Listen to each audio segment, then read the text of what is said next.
નમસ્કાર વિદ્યાર્થી મિત્રો, ચેપ્ટર નંબર 3માં આગળનો ટોપિક છે કિર્ચોફના નિયમો.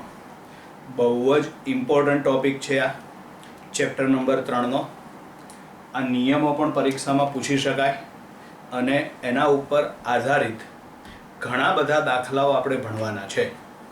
નેટવર્ક એનાલિસિસમાં એન્જિનિયરિંગમાં આખો એક વિષય આવે છે નેટવર્ક એનાલિસિસ. નેટવર્ક એનાલિસિસમાં કિર્ચોફના નિયમનો પુષ્કળ પ્રમાણમાં ઉપયોગ થાય છે. બરાબર, અત્યારે એની આપણે સમજૂતી જોવાની છે. તો એમાં કિર્ચોફના નિયમમાં આ એક પરિપથ દર્શાવેલો છે. જે પરિપથ ચોપડીમાં છે એ જ પરિપથ મેં અહીં દોરેલો છે. બરાબર, અહીં 30 ઓહ્મનો અવરોધ, અહીં 40 ઓહ્મનો અવરોધ, આ 20 ઓહ્મનો અવરોધ, આ 1 ઓહ્મ અને આ પણ 1 ઓહ્મ, 45 વોલ્ટની બેટરી, આ પણ 80 વોલ્ટની બેટરી, અહીંથી વહેતો વિદ્યુત પ્રવાહ I3, ઉપર જતો પ્રવાહ I1 અને નીચે જતો પ્રવાહ I2 છે. કિર્ચોફના નિયમ સમજતા પહેલા એમાં આવતા બે પદ આપણે સમજવા જરૂરી છે. એમાં પહેલું છે જંક્શન અથવા તો બ્રાન્ચ પોઈન્ટ. તો જંક્શન અથવા બ્રાન્ચ પોઈન્ટ કોને કહેવાય? તો નેટવર્કમાં જે બિંદુ પાસે બે કે બે કરતા વધારે વાહકો ભેગા થતા હોય તે બિંદુને જંક્શન અથવા તો બ્રાન્ચ પોઈન્ટ કહે છે. નેટવર્કમાં જે બિંદુ પાસે બે કે બે કરતા વધારે વાહકો ભેગા થતા હોય તેને જંક્શન અથવા બ્રાન્ચ પોઈન્ટ કહે છે. બરાબર, એટલે આ જંક્શન અથવા બ્રાન્ચ પોઈન્ટની વ્યાખ્યા: નેટવર્કમાં જે બિંદુ પાસે બે કે તેથી વધારે વાહકો ભેગા થતા હોય તેને જંક્શન અથવા બ્રાન્ચ પોઈન્ટ કહે છે. અને બીજું પદ છે લૂપ. લૂપ એટલે બંધગાળો. બરાબર, નેટવર્કમાં રચાતો કોઈ પણ બંધગાળો તેને લૂપ કહેવાય. બરાબર, વાહકથી બનતા બંધ પરિપથને લૂપ કહે છે. જેમ કે આ આકૃતિમાં આપણે ટોટલ 3 લૂપ દર્શાવેલી છે. એમાં આખી આ મોટી એક લૂપ આવે, પછી ઉપરનો આ નાનો બંધગાળો એટલે આ બીજી લૂપ આવે, અને નીચે આ નાનો બંધગાળો એટલે આ ત્રીજી લૂપ આવે. બરાબર, લૂપ એટલે વાહકોથી બનતા બંધગાળાને અથવા તો બંધ પરિપથને લૂપ કહે છે. બરાબર, આપણે જે આકૃતિ દર્શાવેલી છે એમાં 3 લૂપ દર્શાવેલા છે. એમાં પહેલા આવશે આ મોટું લૂપ, આખો પરિપથ ધ્યાનમાં લઈ લો. પછી બીજું ખાલી ઉપરનું આ ધ્યાનમાં લઈએ તો આ નાનો લૂપ ઉપરનો અને આ નાનો લૂપ નીચેનો. બરાબર, બે વ્યાખ્યાઓ થઈ. એમાં પહેલું છે જંક્શન અથવા તો બ્રાન્ચ પોઈન્ટ. કોને કહેવાય? તો કે નેટવર્કમાં જે બિંદુ પાસે બે કે તેથી વધારે વાહકો ભેગા થતા હોય તેને જંક્શન અથવા બ્રાન્ચ પોઈન્ટ કહે છે. અને લૂપમાં વાહકોથી બનતા બંધ પરિપથને લૂપ કહે છે. વાહકોથી બનતા બંધ પરિપથને લૂપ કહે છે. હવે બે નિયમમાં પહેલો નિયમ એ જંક્શનના નિયમ તરીકે ઓળખાય. બરાબર, કિર્ચોફનો પ્રથમ નિયમ એ જંક્શનના નિયમ તરીકે ઓળખાય. આપણને ચોપડીમાં જંક્શનના નિયમ તરીકે જ ટાઇટલ આપેલું છે. કિર્ચોફનો પ્રથમ નિયમ એ જંક્શનના નિયમ તરીકે ઓળખાય. નિયમ આ પ્રમાણે છે: કોઈ પણ જંક્શન આગળ અંદર દાખલ થતા અને બહાર નીકળતા વિદ્યુત પ્રવાહનો સરવાળો એક સરખો હોય છે. આ પહેલો નિયમ છે. બરાબર, કોઈ પણ જંક્શન આગળ દાખલ થતા પ્રવાહનો સરવાળો અને બહાર નીકળતા પ્રવાહોનો સરવાળો એક સમાન હોય છે. કોઈ પણ જંક્શન આગળ દાખલ થતા પ્રવાહોનો સરવાળો અને બહાર નીકળતા પ્રવાહોનો સરવાળો એક સમાન હોય છે. આ જંક્શનના નિયમ તરીકે ઓળખાય. બરાબર, નિયમનું વિધાન આ પ્રમાણે છે, ફરીથી સમજો. કોઈ પણ જંક્શન આગળ દાખલ થતા પ્રવાહોનો સરવાળો અને બહાર નીકળતા પ્રવાહોનો સરવાળો એક સમાન હોય છે. બરાબર. કિર્ચોફનો પ્રથમ નિયમ એ માત્ર જંકશન બિંદુ પર જ લાગુ પડે. જેમ કે આમાં એ બિંદુ પાસે કેટલા વાહકો ભેગા થાય છે? 3, તો એને જંકશન કહેવાય. સામે ડી બિંદુ પાસે કેટલા વાહકો ભેગા થાય છે? 3, તો એને પણ જંકશન કહેવાય. એટલે આ જંકશન બિંદુ પાસે જ કિર્ચોફનો પ્રથમ નિયમ લાગુ પડે. તેમજ કિર્ચોફનો પ્રથમ નિયમ એ વિદ્યુતભાર સંરક્ષણના નિયમ તરીકે પણ ઓળખાય. કિર્ચોફનો પ્રથમ નિયમ ક્યાં લાગુ પડે? તો કે જંકશન પાસે. કિર્ચોફનો પ્રથમ નિયમ એ વિદ્યુતભાર સંરક્ષણના નિયમ તરીકે ઓળખાય છે. બરાબર. પ્રથમ નિયમ વિદ્યુતભાર સંરક્ષણના નિયમ તરીકે ઓળખાય છે અને પ્રથમ નિયમ જંકશન પર જ લાગુ પડે છે. બરાબર. આકૃતિમાં આ જે પરિપથ દર્શાવેલો છે અથવા તો નેટવર્ક દર્શાવેલ છે એમાં અહીં એ બિંદુ છે. આ એ બિંદુ પાસે આપણે લૂપનો નિયમ લાગુ પાડીએ તો અહીં અંદર દાખલ થતો પ્રવાહ કેટલો છે? I3 અને બહાર નીકળતો પ્રવાહ છે I1 અને I2. તો માટે I3 બરાબર I1 પ્લસ I2 લખી શકાય. આકૃતિમાં દર્શાવેલ એ બિંદુ આગળ જંકશનનો નિયમ લાગુ પાડતા ફરીથી સમજજો. અહીં આગળ કેટલો પ્રવાહ આવે છે? I3. આ I3 પ્રવાહ આ બિંદુ પાસેથી બે ભાગમાં વિભાજન પામે છે. અહીંથી કેટલો પ્રવાહ આવે છે? I3. આ I3 પ્રવાહ એ બિંદુ પાસેથી બે ભાગમાં વિભાજન પામે.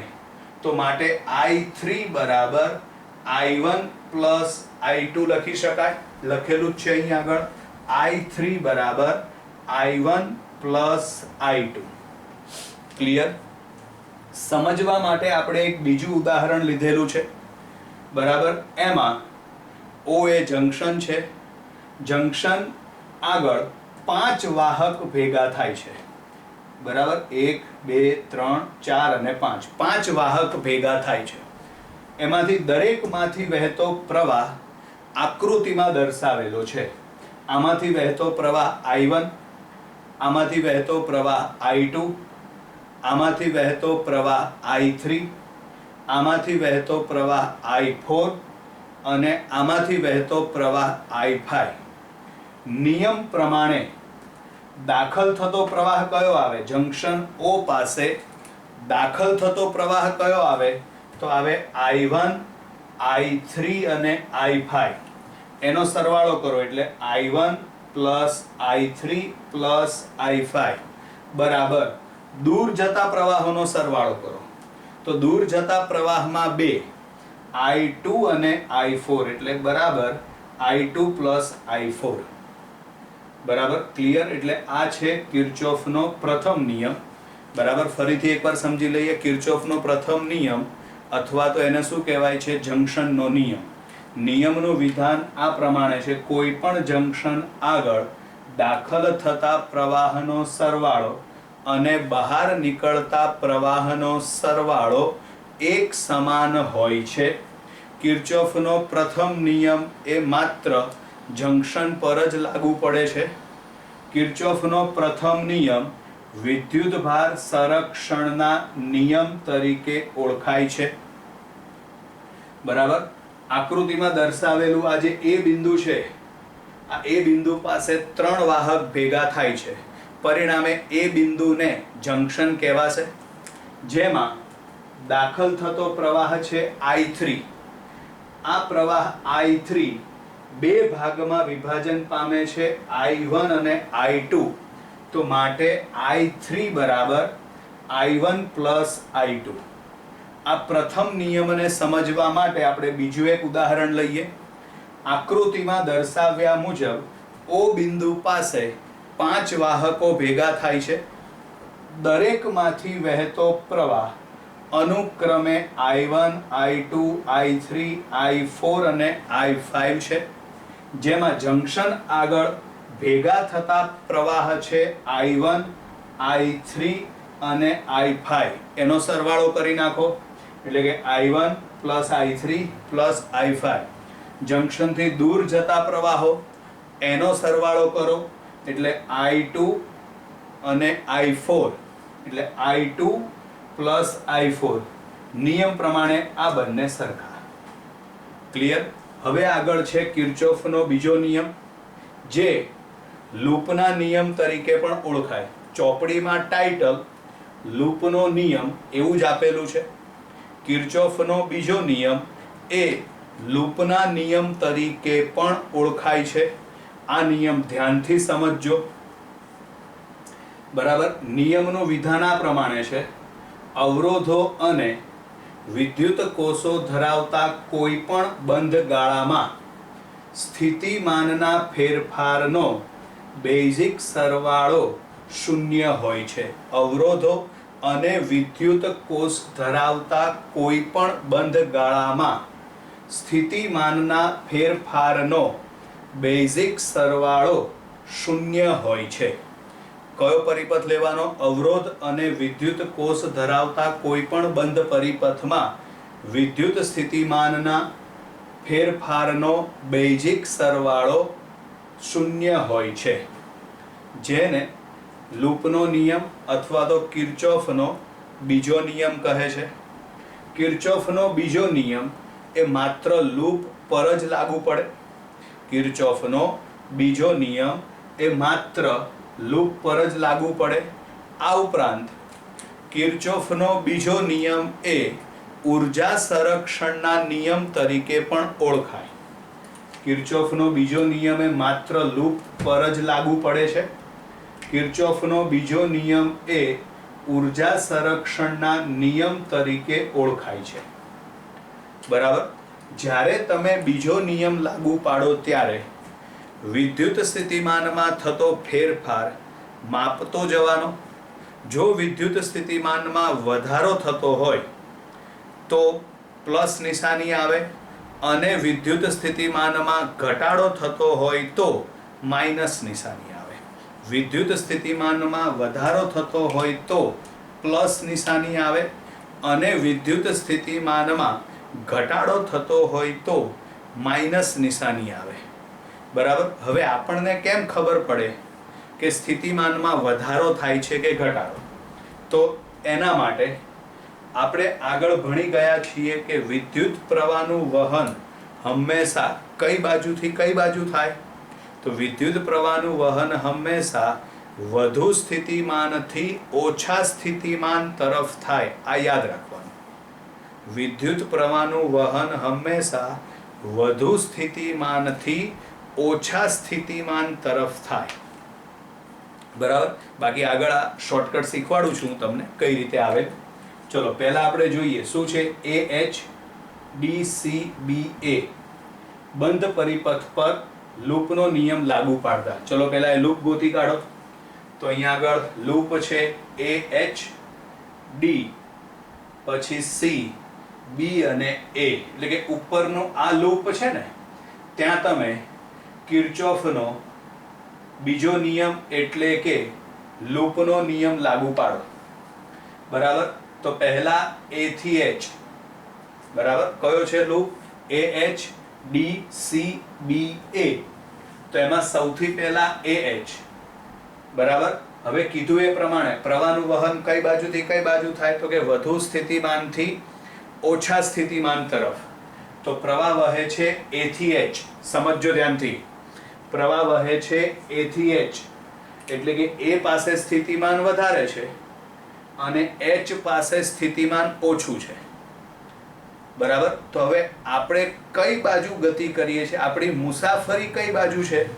તો આપણી મુસાફરી A થી H, એટલે કે વધુ સ્થિતિમાનથી ઓછા સ્થિતિમાન તરફ છે. બરાબર? સમજો ધ્યાનથી. આપણે કયું લૂપ લીધી? AHDCB અને A. બરાબર?